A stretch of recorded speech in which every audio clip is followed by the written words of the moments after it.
You can see from the table, and Scotland's coach Andy Roxburgh described this match as the Group 2 final. In Bern, Tony Gubba. For once, Scotland's selection problems have involved the luxury of who to leave out.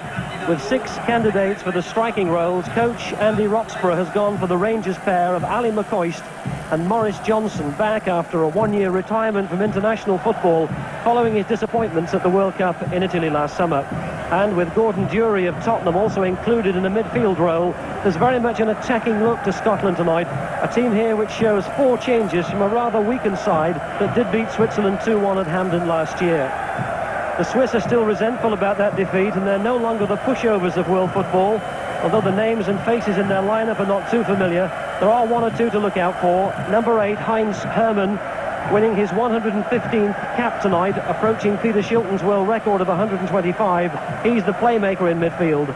And number 7, Adrian Knoop, who's on a remarkable scoring sequence, 11 goals in his last 12 internationals, and at 23 considered the hottest property currently in Swiss football. Andy Roxburgh looking on tonight, starting his 6th season as Scotland's coach. What a crucial match this is for both of these sides. A victory for either one tonight wouldn't guarantee a place in Sweden next summer, but it would virtually book the ticket. And if Scotland do have a marginal advantage, maybe a draw would suit them better than Switzerland.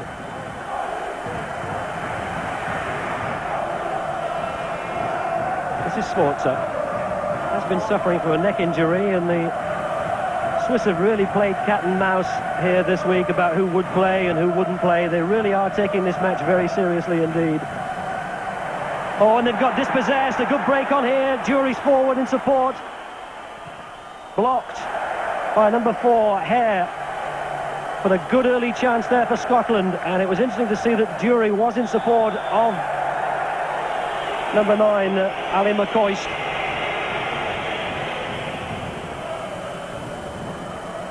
Scotland at this stage are doing quite a good job of filling the midfield, and they're preventing the Swiss from making too much progress. Now they'll try down the right flank. Ottiger. Mal pass across to cover.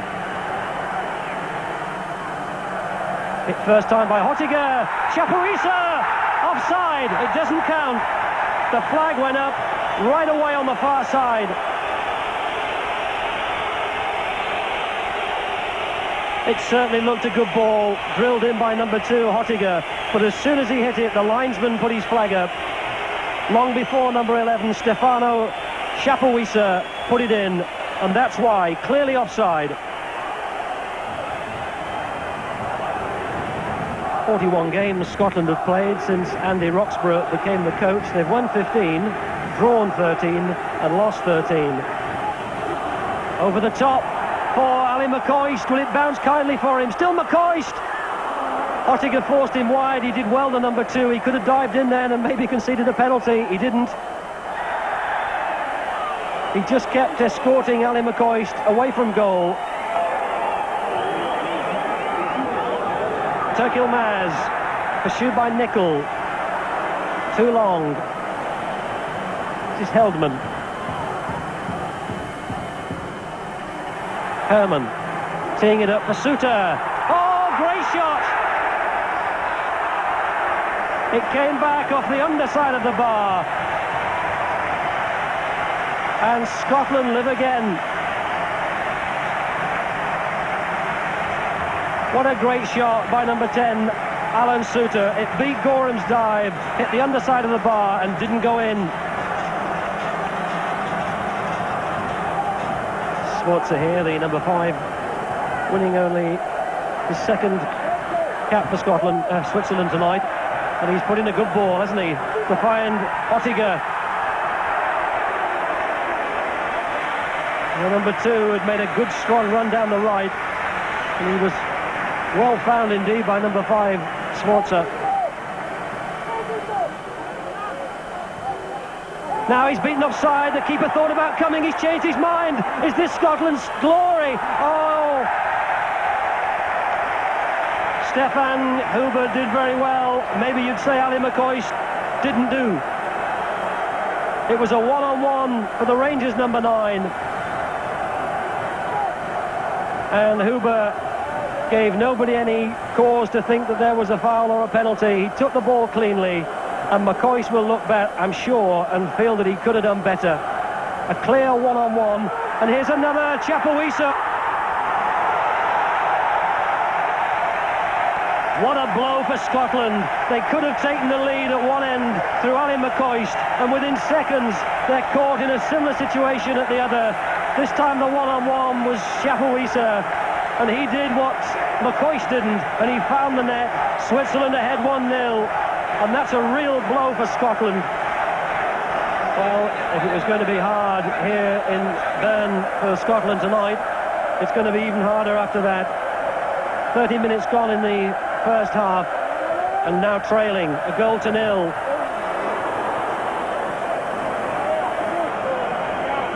Andy Roxburgh looking at his watch. It's just about 10 minutes to go to half-time. Dury needs support, finds it from Nicol. Maurice Johnson, 2 marking him. Still got it to Dury. What can Scotland do here? Oh, the whistle had gone for a push. And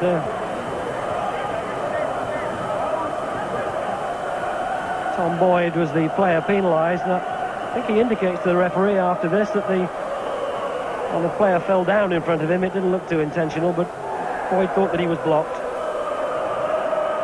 Nicol. Johnson. No foul given. Oriel. Turkil Maz. Great break by Hellman. He ignored him. Turkil Maz. Fine save, Gorham. Nicol turns it behind for the corner.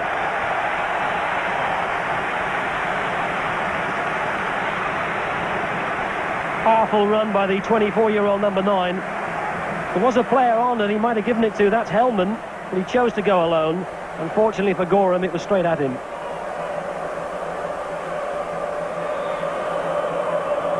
Well, Scotland can't really afford to concede another goal as we approach half-time. Again, they've got everybody back in the penalty area. Herman! 2-0!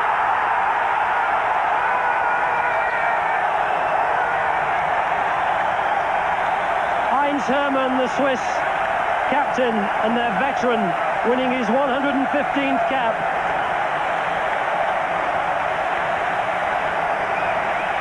A clear free header. He got to the ball before the defender, and nobody could stop that from inside the 6-yard box. 2-0 Switzerland. 5 minutes just over to go to half-time.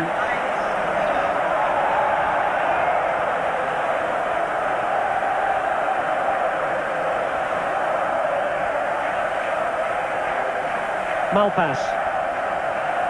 Dury. It's Oriel who got his head on it. And finally away by Hare.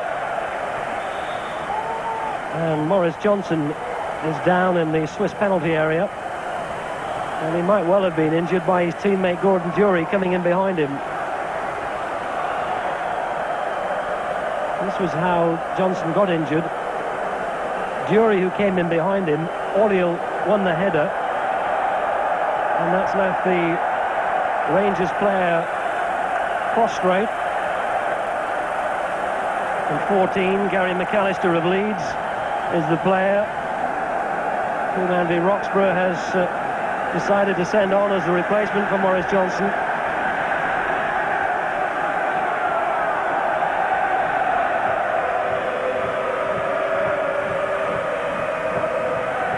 Dury. Pursued by Sforza, still Dury. Checks inside, tees it back. Oh, he's put it wide. In fact, it hasn't yet gone out of play. Strachan. Beaten by Suter, there's no way back to the keeper. Well, Gary McAllister, perhaps not on the field long enough, really. Just come on as a substitute. And he swept his foot at that and didn't make the sort of contact that he wanted. And Scotland have missed another chance to score.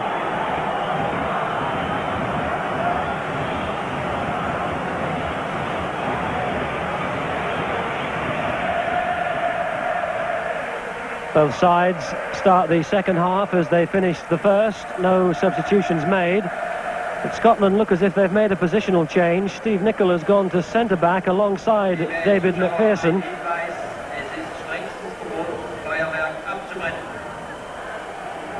And McKimmie has gone to right back. Malpass is still left back. The news from the dressing room about the injury to Maurice Johnson is that he's got a knock in the small of the back and the damage is still being assessed. What an important 45 minutes this is for Scotland. Wouldn't they dearly love an early goal back? Certainly made enough scoring chances in the first half. The only problem was they just didn't convert any of them.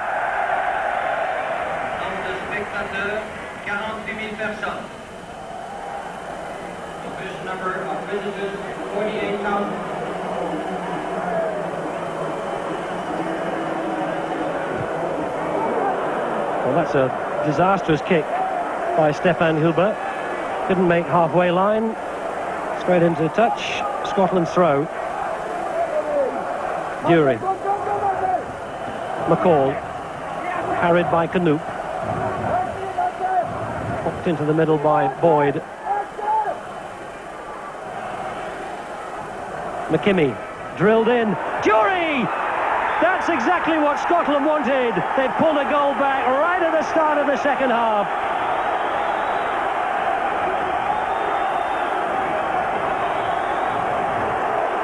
Just 2 minutes gone since the second half began, and Scotland have given themselves a lifeline. Dury's header bringing him his third international goal in his 13th match.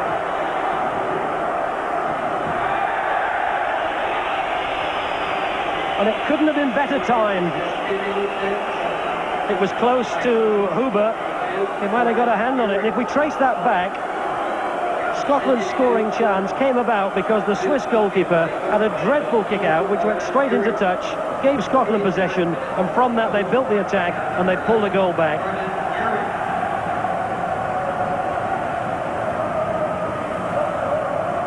Now the important thing for Scotland, of course, is not to concede another. And to steady the ship.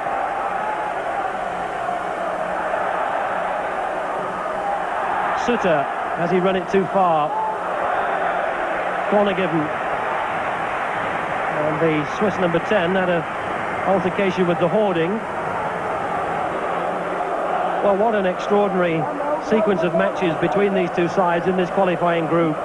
So much incident and excitement at Hampden, and it's more than matched by this match here in Bern tonight. Pottinger. And he had to save it. They haven't cleared it yet. Oh, and it's finally away. Great one-handed save by Andy Gorham. Mark Pottinger was way out of the penalty area. But look how true that flew. And it's a clawing one-handed save by Gorham.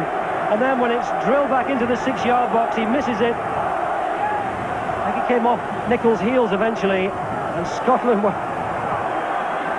desperately pleased to scramble that clear. Strachan. Intended for McClare. This is McPherson for Scotland.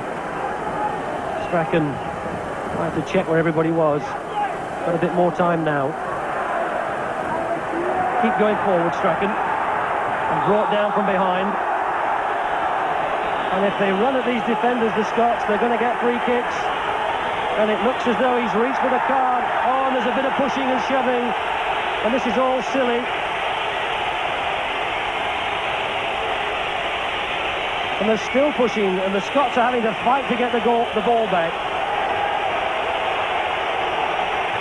Well, amidst all that, the referee took out his yellow card. May well have been Chapuisa that he showed the yellow card to, although I can't be sure. And he may well be taking a Scottish name as well. Well, that just shows you how much tension is lying underneath this game. Nicol to retrieve it for Scotland. They've stayed forward in numbers and they've beaten offside. Oh, well, I looked at the linesman when the ball was kicked. He didn't put the flag up, and 2 seconds later he did.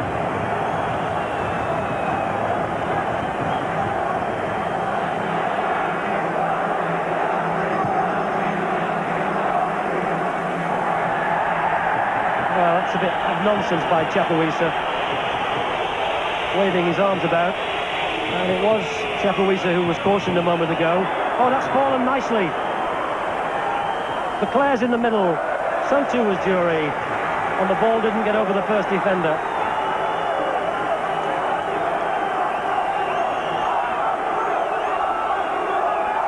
Oh, Ali McCoist broke down the right. He could have just got that over the top. There were 2 blue shirts. Scotland instead with a corner. Strachan to take. Hit in low, and they missed it all. Malpass. Intelligent ball for Strachan. Checks. Wants to tee it up. There's a crowd of players, and it was too close to Gubba.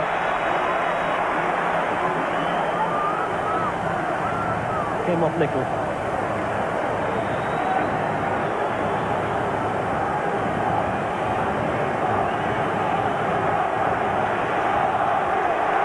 Well, is this yet to be another night when Scottish football will rue what might have been? So close, so many times, to doing something significant in world football. They failed in the World Cup the last 5 times to make the progress that was expected of them. And now in this European Championship qualifying group, it's Switzerland who have their noses in front. And are Scotland to be denied a place yet again? Jury! Brilliant save! But now! Oh yes! It's 2-2! Scotland can celebrate. They've got the goal they deserve. Ali McCoist. But what a fabulous effort from Jury. And who could have complained if that had gone to the Tottenham player, who's been my star of the match. Fine save by Huber. But McCoist doing what strikers should do and poaching on the loose ball.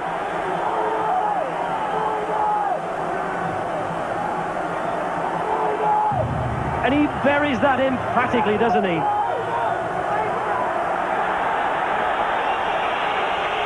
Six minutes left. It's 2 apiece, and Scotland have the point that they wanted.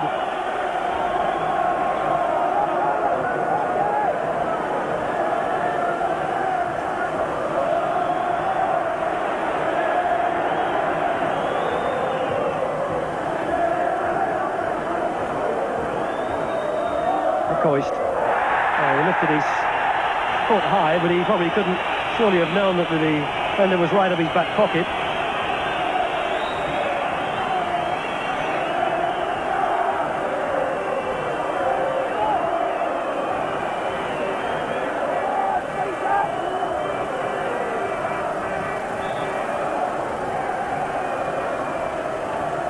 Two minutes left. Hammond, shadowed by McCall. Oh, taking too long. Pottinger. They're trying to tee it up, aren't they? Suter. Oh, he handled it. No, it's a handball. Definitely a handball. No doubt about it.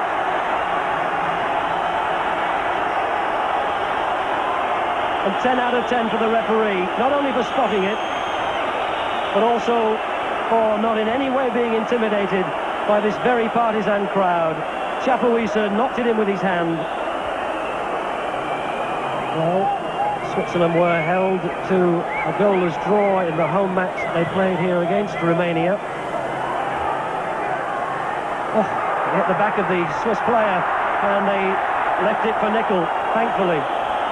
Strachan, and with Switzerland pressing forward, trying to steal the game in the last few minutes, they're beginning to leave a bit of space. Obstruction, free kick. Well, look that way.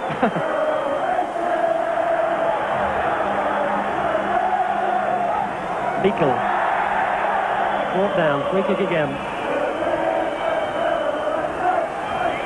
Just keeping tabs on the free kick. We're now at 40 in the match.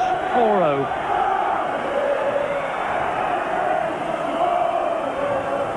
McPherson. A good distance. Only to a red shirt. Sutter. Again, cleared by the Hearts player, David McPherson. Pottinger laying it back to Sforza. Offside flag went up.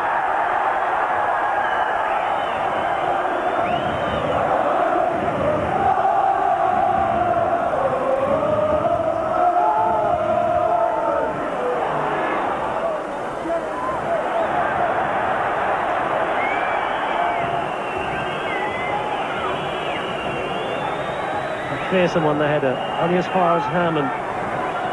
Scotland still holding on in these seconds added on for stoppages. On a flattened nickel.